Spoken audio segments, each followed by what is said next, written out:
in the floods and canals?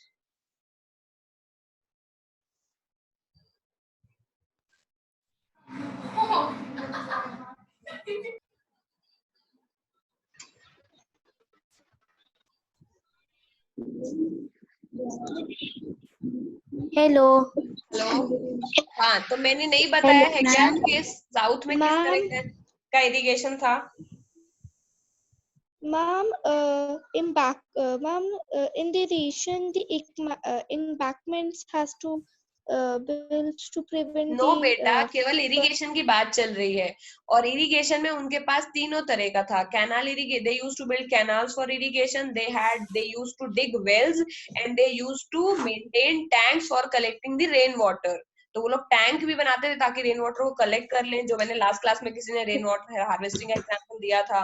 उसके अलावा वो लोग क्या करते थे, वेल्स भी डिग करते थे ताकि बारिश का पानी कुएं में इकट्ठा हो जाए, या फिर जमीन से जो पानी है वो उनको मिल जाए ग्राउंड वाटर वेल डिग करने से। उसके अलावा they use to make the canals in the river system. River में कैनाल बनाने का मतलब कि आपने रिवर को थोड़ा डाइवर्ट करके छोटी सी नहर बना ली, तो रिवर सीधे सीधे जा रही है, अब तुमने थोड़ा डाइवर्ट कर दिया रिवर को और उसमें से कैनाल छोटी सी निकाल ली, तो वहां से फिर पानी मिल जाता है।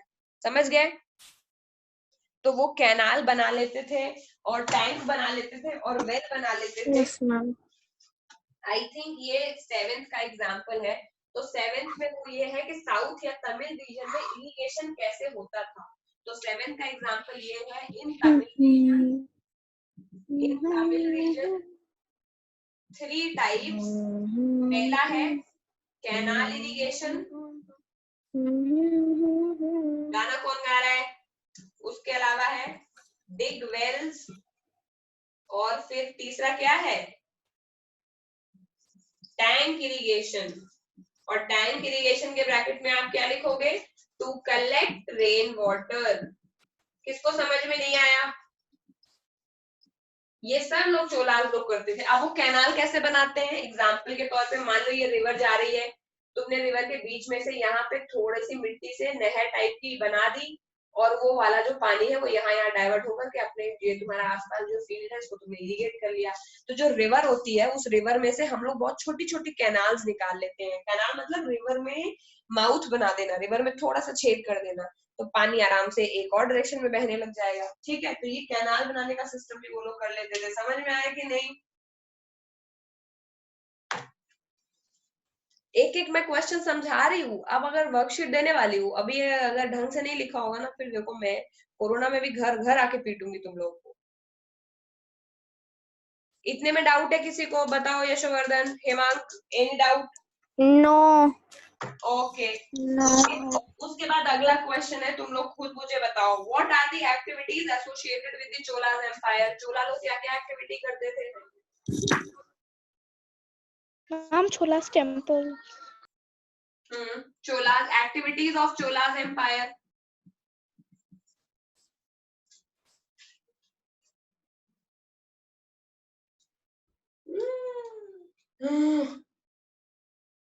Oh God.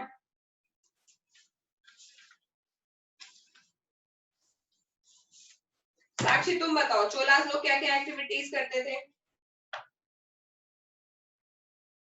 Ma'am, can you repeat? Cholas लोगों की activities.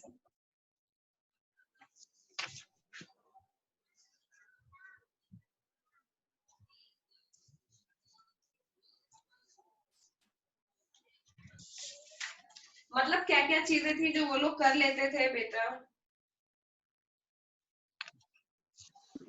Ma'am making temple. Craft, पहला है क्राफ्ट, जिसका मतलब क्या है? Ma'am can you repeat the question? Question है बेटा एनसीईआरटी का क्वेश्चन नंबर 8, उसमें है what are the activities of Chola empire. Ma'am, they make bronze sculpture. Ma'am bronze sculpture.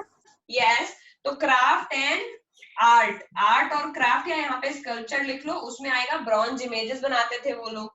दूसरी चीजें क्या है, आर्किटेक्चर में क्या है, टेम्पल कंस्ट्रक्शन करते थे वो लोग। तो क्या क्या चीजें बनाते मैम फार्मिंग। या temple construction. Ma'am farming. Yes, अभी लिख रही हूँ। उसके बाद वो लोग क्या करते थे, तीसरी चीजें वो लोग करते थे इरिगेशन, फार्मिंग, फार्मिंग, इरिगेशन नहीं, एग्रीकल्चर। फार्मिंग तो बेटा छोटा वर्ड है, एग्रीकल्चर, ठीक है, या फार्मिंग, ठीक है।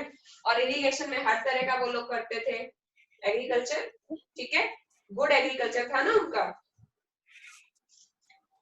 और एग्रीकल्चर के ब्रैकेट में लिख लो large scale production. Large scale production Chola लोग करते थे, मतलब बड़ी बड़ी फील्ड में करते थे, क्योंकि उनके पास में उतनी टेक्निक थी, ठीक है। इतनी बात समझ आई। उसके अलावा वो लोग आर्किटेक्चर में टेम्पल्स वगैरह तो बनवाए हैं, टेम्पल कंस्ट्रक्शन के ब्रैकेट में लिखे ना, temples at Thanjavur and Gangaikonda Cholapuram. Example आपको लिखने हैं, टेम्पल्स एट तंजावुर और गंगईकोंडा चोलापुरम, ये सब उन्हीं ने ही तो बनवाया है। मैं बस एक तुम लोगों को वो दे रही हूँ कि किस तरह से तुम्हें आंसर करने हैं।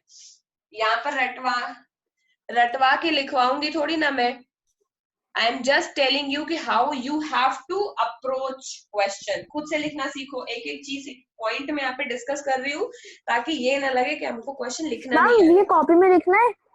हाँ, ये सारी चीजें मैं तुम लोगों को एक एक क्वेश्चन डिस्कस करके समझा रही हूँ। लिखना तुमको अपनी लैंग्वेज में है, क्योंकि मैं इंग्लिश भी पढ़ाती हूँ तुम लोगों को। ये लर्निंग और ये रटने वाला मेरी क्लास में नहीं चलेगा। मेरी क्लास में केवल समझना है और समझ के अपनी लैंग्वेज में लिखना है, समझ गए? क्योंकि उससे ही तुम लोगों को रियल चीजें लिखना समझ में आएगा। ऐसे मैं क्वेश्चन आंसर लिखवा दूं ऐसे स्पून फीडिंग की तरह, फिर कैसे समझ में आएगा? Ma'am rain water harvesting, rain water harvesting तो नहीं कह सकते, लेकिन तुम ये और कह सकते हो, इरिगेशन, जैसे कंस्ट्रक्टिंग, क्योंकि हमने एक्टिविटी पूछी है तो कंस्ट्रक्टिंग। वो लोग टैंक को रेन वाटर हार्वेस्टिंग आज के डे का टर्म है, उस समय उनको थोड़ी ना पता था कि ये रेन वाटर हार्वेस्टिंग है। आप यहाँ पे ये लिख सकते हैं, कंस्ट्रक्टिंग वेल्स एंड टैंक्स, वो करते थे, ये वाला काम भी वो लोग करते थे, ओके। उसके बाद अगर पता होगा तो और भी चीजें पता चलेंगी। सभा एंड समिति के बारे में भी लिख सकते हो, वो लोग भी तो वो भी तो चोला का ही पार्ट है ना बेटा। तो बहुत सारा है चोलाज में लिखने के लिए तुम लोगों को। तुम लोग चाहो तो गार्लैंड मेकर्स के बारे में लिख सकते हो, उनके टेम्पल्स में क्या होते थे। तो 6-7 पॉइंट आराम से बन जाएंगे कि they used to big large temples like at Gangaikonda Cholapuram और Thanjavur made by Rajendra Chola and Raja Chola. They used to do a lot of temple activities like garland makers, sculptures, and they used to write so many inscriptions like Uttarameru inscription. ये तीसरा point हो सकता है। फिर हो सकता है their images were very famous throughout in the world like bronze images. उसके अलावा फिर है आर्किटेक्चर में तो हमने बता ही दिया है। उसके अलावा agriculture, they used to do large scale production in agriculture because they had good irrigation techniques. फिर उसके बाद में लिख सकते हो, they used to construct wells and tanks, क्योंकि उनको इन सब की नॉलेज थी। कंक्रीट और सीमेंट की ऑब्वियसली नॉलेज रही होगी, क्योंकि टैंक बनाना कोई छोटा काम तो है नहीं। उसके अलावा for their administration they had सभा एंड समिति एट दी उर लेवल। चाहो तो नाडूज के बारे में भी लिखो। तुम लोग को चोलास के बारे में कितना कुछ पता है, तुम लोग कुछ भी लिख सकते हो चोलास की एक्टिविटी। समझ में आया? लेकिन कोशिश करो कि कोई कहानी नहीं लिखे। Yes ma'am. Yes ma'am. Okay, तो ये यहाँ पर हमने सारे क्वेश्चन डिस्कस कर लिए हैं। अब क्वेश्चन नंबर 4 है जो मैं डिस्कस केवल बताने, उसका मैं आंसर ही बता देती हूँ। उसमें ये इन्होंने बोला है, what were the 2 major cities under the controls of Chahamanas. Chahamanas के अंदर कौन सी दो, चाहमनास मतलब चौहान, कौन सी 2 सिटी हैं जो चौहान ने सबसे ज्यादा कंट्रोल की थी? मुझे बताओ अब तुम लोग, किसी ने पढ़ा? Ma'am Delhi and Ajmer. Very good, Delhi and Ajmer. ये एक लाइन है, लेकिन मैं यहाँ पे आंसर खुद ही बता दिया तुम लोगों को। Delhi and Ajmer were the cities controlled by Chahamanas. तो यहाँ पर मैंने सारे क्वेश्चंस डिस्कस कर दिए हैं बच्चा, सारे आंसर डिस्कस कर दिए हैं। एक मैच मेकिंग है जो मैं यहाँ पे लिख रही हूँ और तुम लोगों को करना है क्लास में, ठीक है। उसके अलावा ये जो बचे हुए क्वेश्चन 2, 3, 4, 5, 6, 7, 8 है, ये तुम लोगों की नोटबुक में खुद हो जाने चाहिए, और जैसे मैंने डिस्कस करे उसी तरह से लिखना। स्कूल नोटबुक के जैसा कुछ छापोगे तो I will not accept it, और अगर अभी कर लूंगी तो फिर मैं टेस्ट में नंबर नहीं देती हूँ। उसमें एक एक चीज डिटेल में पढ़ाई गई है वो लिखो। उसके अलावा लेट्स डिस्कस में तुम लोगों की 9 एंड 10 है। 9 एंड 10 तुम लोगों का एक समर प्रोजेक्ट टाइप से है। इसको आज नहीं करना है, इसको तुम लोगों को धीरे धीरे देखना है, क्योंकि ये समझने वाला टॉपिक है। और तुम लोगों को ये देखो, मैंने तुम लोगों को पढ़ा दिया है, जिसने तुरंत कैच कर लिया होगा ना उसको तुरंत समझ में आ जाएगा। ये एनसीईआरटी से क्वेश्चन दे रही हूँ, अगर किसी को बुक में कोई डाउट है तो मैं एनसीईआरटी मैम के लेट्स क्वेश्चन डू। देती हूँ। हाँ, लेट्स डिस्कस में जो 9 और 10 है एनसीईआरटी के क्वेश्चन चैप्टर नंबर 2 में, उसमें जो क्वेश्चन नंबर 9 है वो मैं ऑलरेडी दे चुकी हूँ तुम लोगों को एज एन एक्सरसाइज देखने के लिए। तो जिसने किया होगा उसने देख लिया होगा।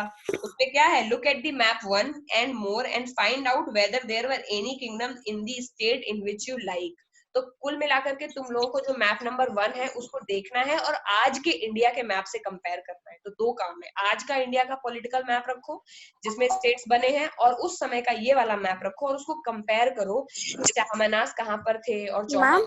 हाँ बेटा।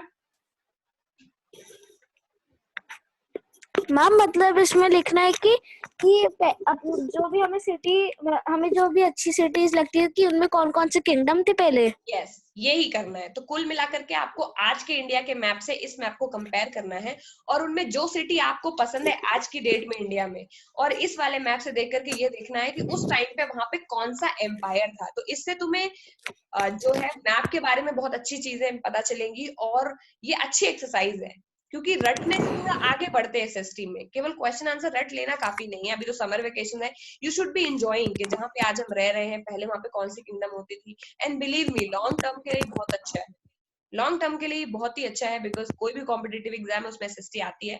और अगर आज से आप इस अप्रोच से इसको पढ़ते हैं कि आप मैप रीड कर रहे हैं, कंपेयर कर पा रहे हैं चीजों को, तो फिर समझने में बहुत आसानी रहती है, कुछ रटना ही नहीं पड़ेगा। अगला जो चीज है वो है contrast the election in Uttara Merur with the present day panchayat election. और उत्तरा मेरूर से इलेक्शन का इनका मतलब है सभा का इलेक्शन, जो मैंने तुम लोगों को अभी बताया था कि उत्तरा मेरूर के इंस्क्रिप्शन से हमको ये पता लगता है कि उत्तरा मेरूर एक जगह है चोला किंगडम में, वो भी एक नाडू ही है। उसमें जो इलेक्शन होते थे पंचायत के, उससे आज में क्या डिफरेंस है, तो बताइए क्या डिफरेंस है। अभी मैंने बताया कि वहां पर किस तरह से होती थी, तो वहां पे जो क्राइटेरियाज होते थे, क्या आज वो क्राइटेरियाज हैं? नहीं है, क्राइटेरियाज बदल चुके हैं। अभी आपको पंचायत का इलेक्शन लड़ने के लिए वेदास की नॉलेज की जरूरत नहीं है, एक ये चीज है। तो आपको डिटेल में पढ़ना है कि आज की पंचायत इलेक्शन के लिए आपको क्या क्या क्वालिफिकेशन चाहिए। अगर आपको लगता है कि आप गूगल पे सर्च नहीं कर पाओगे तो आप यूट्यूब पे सर्च करो, देखो कि पंचायत कैसे काम करती है। फिर उत्तरा मेरूर के पंचायत पे थोड़ा सा रिसर्च करो कि वो की पंचायत कैसे काम करती थी, तो आप थोड़ी बहुत सिमिलैरिटीज भी पकड़ पाओगे कि जैसे आजकल वोटिंग होती है कि हम लोग जाते हैं और वोट देते हैं किसी एक इंसान को, उसी तरह की कुछ प्रोसीजर उस वक्त भी होता था, बस उस वक्त वहां पे चिट होती थी। तो जब तुम लोग देखोगे तो तुम लोगों को कुछ सिमिलैरिटी मिलेगी, कुछ डिससिमिलैरिटी मिलेगी, और ये तुम लोगों का लंबा प्रोजेक्ट है, समझ गए। तो इसको इंटरेस्ट के साथ करना है। फोटोज वगैरह भी आप चिपका सकते हो कि उत्तरा मेरूर की कहाँ मिली आपको, और गूगल पे क्या कौन कौन सी चीजें हैं जो नई पता चली चोलास के बारे में। तो इसको इंटरेस्ट के साथ करना है, इसलिए ये वन डे एक्टिविटी नहीं है, ठीक है। It is a month activity. हम हर मंथ में कोई एक्टिविटी करेंगे, तो हमारे पास 11 मंथ है और 11 से ज्यादा चैप्टर नहीं होंगे एक्टिविटी वाले, क्योंकि इकोनॉमिक्स में इतनी कोई एक्टिविटी होती नहीं है। तो हम आराम से एक मंथ में एक एक्टिविटी कर सकते हैं। तो it is a month activity, समझ गया तुम लोग? Yes ma'am. ओके, इस पे वाइवा भी होगा, डिबेट भी होगी, दोनों का अलग रिजल्ट भी आएगा। नॉर्मल टेस्ट तो होते ही रहेंगे। तो आज हमने ये सारा कर लिया है। अब मैं यहाँ पे एक मैच मेकिंग लिख रही हूँ, उसको अभी के अभी सॉल्व करके बताओ, और ये सारे क्वेश्चन एनसीईआरटी के घर से करते हैं, ठीक है।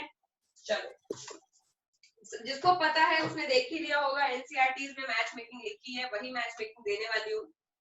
तो आप चाहो तो अगर सबके पास में बुक है तो बुक से भी सॉल्व कर सकते हो। मेरी बुक्स मैम तो एक आज नहीं। सेकंड, मैम एक सेकंड मैं बुक ला रहा हूँ। ठीक है, जो बुक नहीं ला पा रहा कोई दिक्कत नहीं, यहाँ पर लिखी है।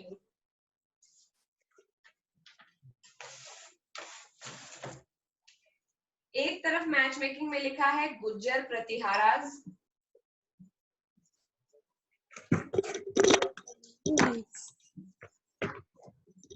राष्ट्रकूटाज, पालाज, चोलाज। दूसरी तरफ लिखा है वेस्टर्न डेक्कन। डेक्कन का मतलब मैंने तुम लोगों को बताया है बेटा, डेक्कन का मतलब क्या होता है। डेक्कन का मतलब है प्रेजेंट डे महाराष्ट्र और कर्नाटका, ये मैंने बताया है कई बार। प्रेजेंट डे का महाराष्ट्र, कर्नाटक पेज नंबर और थोड़ा पार्ट 28 28 है बेटा। तो अगली तरफ लिखा है Yes, ma'am, मेरे वेस्टर्न डेक्कन, और ये तुम लोगों को आसानी से तुम लोग कर पाओगे अगर तुम लोगों ने जो मैंने अभी 2 एक्टिविटी बोली है मंथ वाली 9 और 10, अगर 9th एक्टिविटी करोगे तो वेस्टर्न डेक्कन किस चीज को बोलते हैं प्रेजेंट डे में आराम से पता लग पाओगे, क्योंकि मैप कंपेयर कर लोगे तो उस वक्त का वेस्टर्न डेक्कन आज का महाराष्ट्र, कर्नाटक और गुजरात निकलेगा, इसीलिए ये जरूरी है। अगला है बंगाल, उसके बाद अगला है गुजरात एंड राजस्थान, गुजरात एंड राजस्थान, और लास्ट है तमिलनाडु। आपको मैच करना है इनको कि कौन से लोग कहाँ बिलोंग करते थे।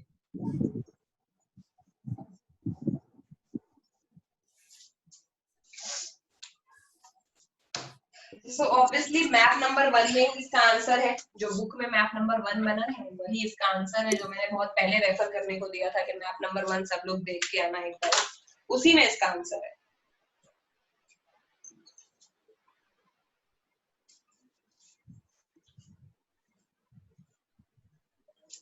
बताओ देख करके कि गुज्जर प्रतिहारास कहाँ रह रहे हैं।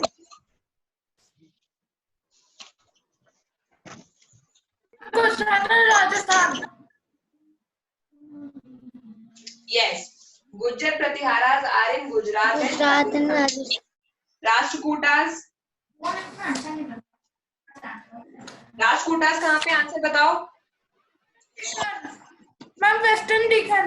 वेस्टर्न डेक्कन, क्योंकि राष्ट्रकूटास प्रेजेंट डे महाराष्ट्र, कर्नाटक, गुजरात उस वाले रीजन में। पालास, प्रेजेंट डे बंगाल, और Cholas are still in Tamil Nadu. इसीलिए जो क्वेश्चन है ना कि तमिलनाडु के बारे में बताओ कि वहां पे इरिगेशन कैसे चलता था, वो चोलास के लिए ही है वो चीज क्वेश्चन, क्योंकि उस वक्त तमिलनाडु में चोलास।